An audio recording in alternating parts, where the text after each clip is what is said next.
क्योंकि इतिहास उसी को कहते हैं जो हमें प्राप्त होता है, जिसकी हमें रूपरेखा मिलती है, जिसकी हमें सच्चाई मिलती है। इतिहास वही होता है।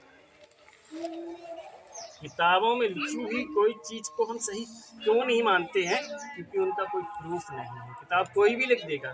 आज आप एक किताब लिख दो, 100 साल बाद वो किताब आप गलत लिख दो, आज 100 साल बाद वही किताब आपकी सही मानी जाएगी। लेकिन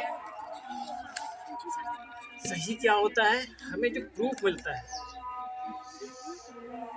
उसको हम सही मानते हैं। और प्रूफ हमें किस चीज़ का मिला है?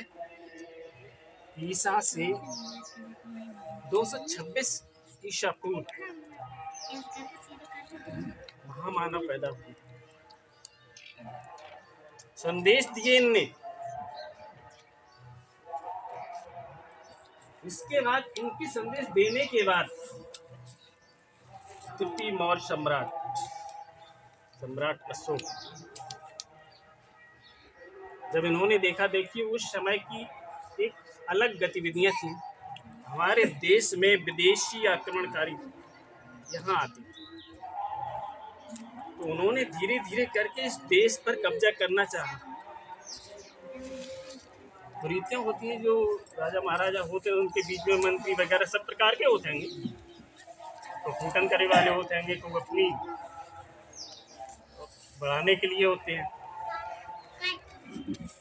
इन्होंने अपने शासन काल में अफगानिस्तान से लेके बांग्लादेश तक पूरा देश अपने हाथ में कर लिया। उस समय स्थितियां ये थी कि लोग एक दूसरे को समान देखते थे। कहीं कोई लड़ाई झगड़ा दुनियादारी, उनका इतना भय हो चुका था कि कोई गलत काम नहीं कर पा रहा था। कई राजा इनसे मिल गए, कई नहीं मिल पाए। अंत में कलिंग का जब युद्ध हुआ, तो कलिंग युद्ध में सम्राट अशोक ने ये देखा, इतना नरसंहार हो गया, इतना नरसंहार हो गया, तो देखते देखते वो चले जा रहे थे। बोले मैंने इतने लोगों को मारा है, अब राज किसका? उसी समय से उन्होंने क्या देखा, भिक्षु की शरण में गए,